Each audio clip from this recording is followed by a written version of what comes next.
a Gabi e hoje a gente vai conversar sobre o volume 1 da quarta temporada de Stranger Things com spoilers. Então, se você não terminou de assistir a temporada, assista esse vídeo por sua própria conta e risco, porque a gente vai conversar sobre bastante coisa que acontece, várias revelações e reviravoltas que não são tão reviravoltas assim, mas vamos lá. Começando com: gostei da temporada? Gostei. Podia ser melhor? Podia, muito.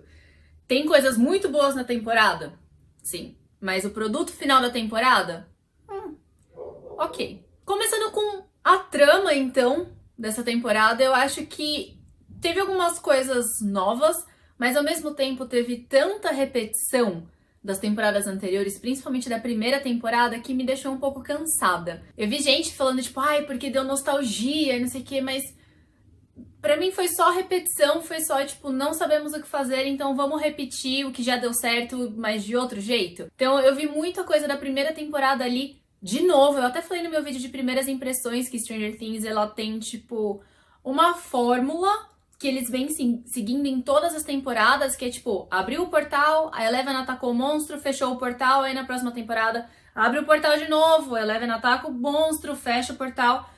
E essa temporada também segue um pouco assim. A gente ainda não viu o portal fechando, mas termina com a Eleven encontrando com o monstro, basicamente, né? A gente descobriu quem é o Vecna, que na verdade é o número 1, e então a Eleven provavelmente vai enfrentar ele até o final da temporada, porque o volume 2 vão ter os 2 últimos episódios, o que nada a ver pra mim. Essa, aliás, é uma grande crítica que eu tenho a essa temporada, porque a Netflix acabou caindo, tipo, na própria armadilha de não fazer série semanal, de soltar tudo de uma vez.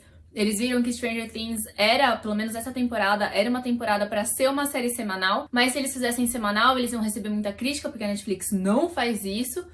Então eles deixaram os 2 últimos episódios dessa temporada como um volume 2. Nada a ver, sabe? Se essa série fosse semanal, ia ser muito melhor.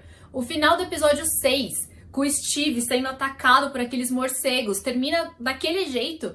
Imagina como a galera ia ficar surtada por uma semana até o próximo episódio sair, pra saber se o Steve ia ficar bem ou não, sabe? Então eles caíram na própria armadilha de não fazer série semanal, estão tentando voltar atrás com isso agora, mas não tá dando tão certo assim. Seria muito melhor se tivesse feito realmente, tipo, parte 1 com 5 episódios e a parte 2 com 4 episódios, do que fazer a parte 2 só com 2 episódios. Isso ficou muito feio, muito estranho. Eu, particularmente, sou adepta de série semanal, então isso ficou muito ruim nessa temporada de Stranger Things pra mim não ser semanal. Outra coisa que me atrapalha um pouco é ter muito núcleo pequenininho espalhado. Então a gente tem a galera de Hawkins.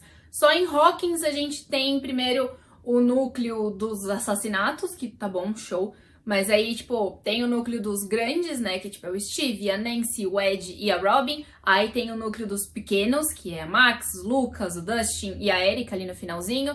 Aí a gente tem o núcleo da Califórnia, que fica lá o Will, o Mike, o Jonathan e a Eleven. Aí depois a Eleven sai desse núcleo e vem criar um outro núcleo aqui, quando ela vai tentar voltar a ter os poderes dela. E ao mesmo tempo continua ali o núcleo Mike, Will, Jonathan e o Argyle. E aí a gente tem o núcleo da Rússia e tem o núcleo da Joyce e do Murray.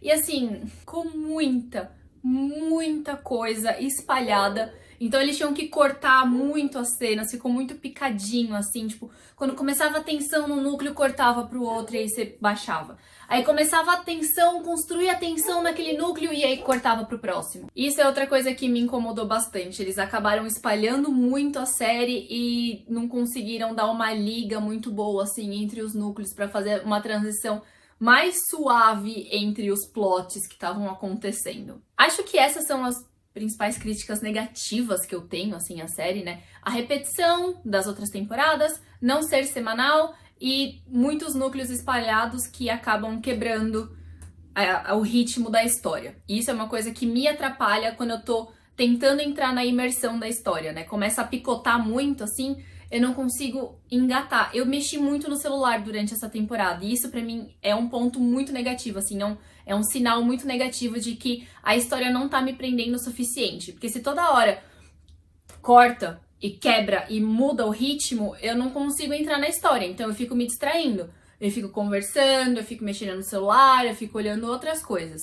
Então eu não consegui entrar no ritmo dessa temporada porque tava muito picado e isso pra mim é muito ruim. E uma última coisa aqui que me deixou um pouquinho incomodada, não necessariamente seja ruim, porque talvez a gente ainda tenha uma explicação melhor, é que antes da gente descobrir que o Um e o Vecna, né, são a mesma pessoa, o mesmo monstro, e que o Um se transformou nesse monstro, de conhecer a história do Um, todas as pessoas que tinham os poderes da Eleven, a gente sabia que eram frutos de experiências. E aí aparece o número 1, que simplesmente nasceu daquele jeito, simplesmente tem aqueles poderes porque ele consegue usar mais a capacidade do cérebro dele. Então, assim, eu não gostei muito disso, porque a série, apesar de ir pra esse lado de ficção, de fantasia, ainda tinha esse pé no chão, tipo, tá tudo acontecendo porque experiências estavam rolando. Então, tipo, por que que o 1 é desse jeito? Sabe? Aí passou muito pro sobrenatural pra mim. Não sei onde eles querem chegar com isso, se vai ter uma explicação mais científica também, mas por enquanto isso me incomodou um pouco. Tipo, essa pessoa simplesmente nasceu assim, então a gente vai replicar ela com experiências. Não sei até que ponto eu compro muito essa história, porque não era muito o lugar que a série tava indo. É o que eu falei, apesar de ser uma ficção, uma fantasia, ainda tinha um pezinho científico ali. Então, quando você passa simplesmente pra ficção e pra fantasia, uma pessoa nasceu com poderes, aí eu não sei muito se eu compro essa ideia, porque, tipo, destoa um pouco do resto da série. Mas é isso que eu senti, né? Essa foi a minha percepção. Vamos ver até o final como eles resolvem isso. Então eu acidentalmente comecei falando dos pontos negativos da temporada, então vamos falar dos pontos positivos, né? Que eu falei que tem muita coisa que eu gostei aqui. Por exemplo, a nova adição aí no elenco dos personagens, que é o Ed. Até deixei meu cabelo assim mais armadinho pra combinar com o visual dele. Que é um personagem que eu gosto bastante porque ele quebra um pouco o estereótipo, né, que eles quiseram inserir ali justamente pra dar essa quebrada de que quem joga RPG e quem era nerd metaleiro naquela época era do demônio, essas coisas todas. E a gente vê que não, que o Ed é um amorzinho, que ele é fofo, que apesar de ser medroso também, né, que ele até fala, tipo, meu, se não fossem as duas indo atrás do Steve, eu teria virado as costas e saído correndo. E tá tudo bem, né? Segurança própria em primeiro lugar. Mas eu gosto de ver, assim, que ele é uma pessoa boa, que ele não entra nesse estereótipo nada a ver com o que querem passar pra gente. Desse tipo de pessoa que, tipo, joga Dungeons and Dragons. E que é... ou RPG no geral, né? E que é o que a temporada também traz, né? Que, tipo, ai, quem joga RPG faz culto ao demônio, faz culto ao Satã, e exorcistas e tudo mais, né? Que precisa de exorcista. Isso é uma coisa que me incomoda, apesar de eu saber que representa a realidade daquela época dos anos 80, que muita gente passou por isso. Eu entendo, eu acho super válido, super justo, mas ao mesmo tempo me incomoda, porque qualquer coisa que joga um pouquinho de religião e culpa o demônio, culpa o Satã, eu fico tipo... ai, que preguiça. Mas isso é um particular meu, é um gosto particular meu. Eu entendo, condiz com a história, não só da humanidade, como a história da série, então tá tudo bem. Mas só me incomoda um pouco. Ah, outra coisa que me incomoda, e muito, esqueci de colocar nos pontos negativos. Queerbait. Me botam a Robin pra ficar toda apaixonadinha pela menina lá do N with an E, pra não desenvolver mais isso. Ficou morto ali no primeiro episódio, né? Morreu no primeiro episódio já. Ela falou que tinha um crush e fim. Eu entendo, ela começou a ir atrás do fim do mundo, impedir o apocalipse, mas assim... sinceramente, né? E outro queerbait ali com o Will também, gostando do Mike, não gostando do Mike, dando indiretinha ali, flertandinho, marromenos, é tipo... ai, Netflix, jura? Achei que a gente já tinha passado a fase de fazer queerbait, sabe? Vocês têm coisas tão boas no catálogo, tipo She-Ra, e aí você vai e me manda um queerbait desses, mas... tudo bem, né? Não, tudo bem nada, mas ok. Mas falando de romance, eu gosto sim de Nancy e Steve reacenderem a chama do namoro deles, porque eu não gosto como terminou o namoro dos dois lá na primeira temporada. Nunca comprei muito a ideia de Nancy e Jonathan. Pra mim, foi um momento ali os dois se uniram contra o Demogorgon e tudo mais, e ali, tipo, numa situação de adrenalina surgiu uma paixão, mas era só isso, sabe? Era uma coisa de momento. A Nancy e o Steve eu via muito mais como um casal mesmo, não sei explicar, mas eu gosto que reacenderam essa chama aí, e eu espero que realmente eles continuem desenvolvendo isso, né? Porque se não coloca o tanto de migalhas espalhadas pela temporada de que os dois vão continuar juntos se você não for deixar os dois juntos, né? Pelo amor. Quem brilhou nessa temporada também pra mim foi a Max. Eu sempre gostei muito dela, então eu amei que ela teve um destaque maior aí, né? Que ela foi uma das quase vítimas do Vecna e que ela peitou e enfrentou ele. E que se não fosse ela, talvez eles nunca conseguiriam chegar até o Vecna.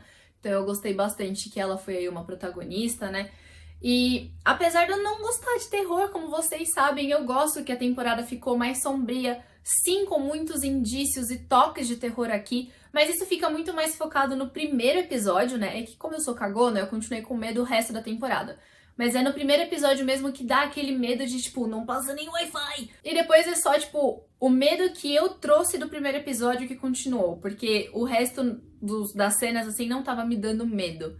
Apesar de eu desligar o cuco lá da sala, né? O relógio da sala, pra não ficar ouvindo o relógio batendo enquanto eu assistia. Eu, inclusive, não sou conhecedora de terrores, mas falaram que tem muitas referências, né? Da Hora do Pesadelo, Freddy Krueger, não sei o que. Inclusive, o ator que faz o Victor é o ator que fez o Fred lá, nos passados. Então eu achei isso muito legal, uma puta homenagem. Muitas referências também, né? Do Fred atacar nos sonhos, o Vecna atacar quando você tá em transe e tudo mais. Isso eu acho muito legal porque os criadores de Stranger Things sempre puxam muitas referências do passado e tudo mais. E eu acho que eles fazem isso de um jeito muito bom, então eu gosto de ver referências dos anos 80, ali o comecinho dos 90, né, que já tá em 89 a série, sendo bem trabalhadas. Então isso é uma coisa que me deixa muito feliz, ainda me deixa muito feliz em Stranger Things. A Robin acho que ficou um pouco apagada nessa temporada, mas tudo bem, porque tinha tanta coisa acontecendo, como eu falei, né, vários plots que eu deixo passar dessa vez. A Erika também ficou esquecidíssima no churrasco. Ela brilha no primeiro episódio jogando RPG ali no Hellfire's Club e depois nunca mais. Só vai aparecer no finalzinho de novo. Você fica tipo, por quê? Sabe? E quando a Eleven vai lá pra tentar ganhar os poderes dela de volta, nossa, que preguiça dessa parte, juro. Foi quando eu mais me desligava da série, assim, eu não tava conseguindo acompanhar aquilo, porque pra mim é 100% a primeira temporada, de novo, e um pouco da segunda temporada de novo, quando ela começa a ir atrás da mãe e o passado dela, não sei o que, eu fiquei morrendo de preguiça dessa temporada. Como eu falei, pra mim não é nostalgia, é simplesmente uma repetição de outro jeito, é aquele meme tipo, ai, posso copiar o seu dever de casa? Pode, só não faz igual? Foi exatamente isso, eles recriaram essa parte da primeira temporada de um jeito diferente. Isso me deu muita preguiça, apesar de amar ver Jamie Bower Campbell ali. Campbell Bower? Ai, eu sempre esqueço a ordem dos nomes dele, mas eu adoro esse ator, então eu gostei de ver ele ali, e gostei de ver que ele tem sim uma importância ali, que ele é o número 1 e que ele é o Vecna, né? Então eu gostei bastante disso. Eu ia começar a puxar temporadas para os 2 últimos episódios, mas não vai ter segredo nenhum, gente. Assim, a Eleven ganhou os poderes dela de novo, ela vai atrás do Vecna e vai fechar o portal, pra na última temporada, na 5ª temporada, fechar o portal, abrir o portal e fechar de novo, de uma vez por todas. Eu acho, na verdade, que eles não vão fechar o portal agora, que ele vai continuar aberto pra dar o gancho pra última temporada.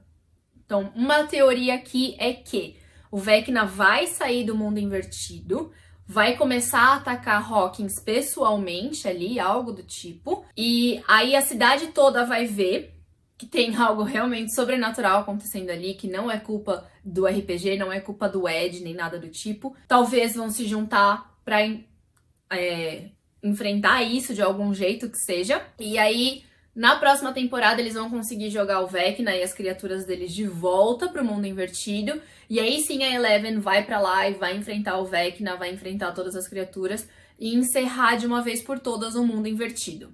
Inclusive, eu gosto da teoria de que começou com ela, termina com ela. E ela morre fechando isso e destruindo o Upside Down. Mas como eu sei que muita gente odeia isso da protagonista acabar morrendo pra salvar todo mundo, né? Vídeo Divergente, muita gente odeia esse final. Mas eu gosto. Eu acho poético, inclusive. Então, fica aí, me conta o que vocês acham desse possível final da Eleven. Porque pra mim ela já não é mais tão protagonista assim, sabe? Os outros personagens que seriam os coadjuvantes, né? Ganharam muito mais poder, muito mais espaço na série pra mim. Tipo, o Steve, o Dustin, a Max, eles acabaram ganhando muito mais.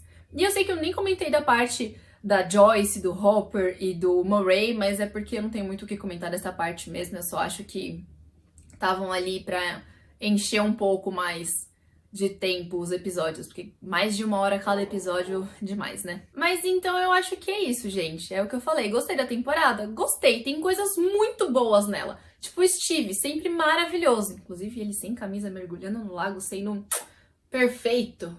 Que homem. A Max sendo maravilhosa também. Incrível. O Ed, uma adição maravilhosa ali. Tive o meu momento Billy nessa temporada, porque eu gosto do Billy. Então assim, eu gostei bastante de algumas coisas da temporada. Mas o produto final, olhando como uma temporada inteira, eu fico meio tipo... foi ok. Não foi ruim, mas também não foi espetacular, como eu tô vendo gente falando por aí. Pra mim foi só ok. Vamos ver como os 2 últimos episódios vão encerrar a temporada de verdade, né? Porque por enquanto a gente ainda tá no meio da temporada, por assim dizer. Mas e vocês, o que vocês acharam dessa temporada? Me conta aqui o que vocês mais gostaram, o que vocês menos gostaram, qual foi o ponto alto e quais são as suas teorias pro resto de Stranger Things. E não esquece de se inscrever aqui no canal e ativar o sininho para receber notificação sempre que tiver vídeo novo. Deixa seu like aqui, porque me ajuda muito. E me conta, qual música te salvaria do Vecna? Eu acho que pra mim seria qualquer uma da Taylor Swift, mais especificamente All Too Well 10 Minutes Version, Taylor's Version, Don't Blame Me, da Taylor Swift também, e qual que é a outra da Taylor que eu gosto? Cardigan, ou Champagne's Problem, ou This the Damn Season. Eu acho que qualquer uma da Taylor me puxaria de volta, mas essas 5 principalmente. Então se um dia vocês precisarem me salvar de algum transe, só tocar essa música que eu volto. Então um beijo, deixa seu like aqui, compartilha esse vídeo com todo mundo e até a próxima! Cuidado com os relógios, não olhem se algum relógio começar a tocar do seu lado. É sério.